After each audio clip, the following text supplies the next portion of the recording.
Hello friends, आता मला 6 months लागलेलं आहे. आज आहे वटपौर्णिमा.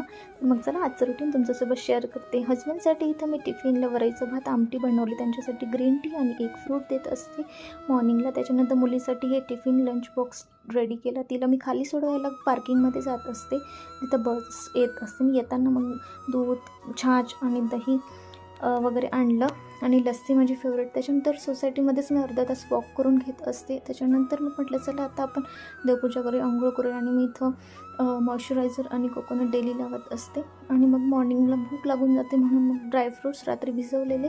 त्याच्यानंतर देवपूजा करायला घेतली.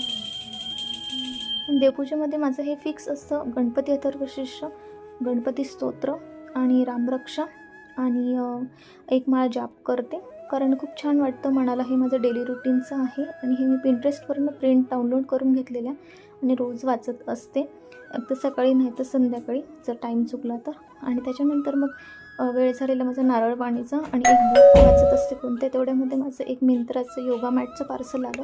आणि दुपारी मी इथं मस्त साबुदाण्याची खिचडी आणि आवर्जून दही पिली. नंतर माझी बेबी गर्ल मस्त आलेली स्कूलमधून. त्याच्यानंतर मी तर कॉफी घेतली आणि त्याच्यानंतर मी हे ड्रायफ्रूटचे लड्डू घरीच बनवले. लवकरच रेसिपी शेअर करेल. त्याच्यानंतर माझी फेवरेट अशी ही लस्सी पिली आणि डिनरला पुरणपोळीचा बेत केला. टिल देन बाय, भेटूया नेक्स्ट ब्लॉग.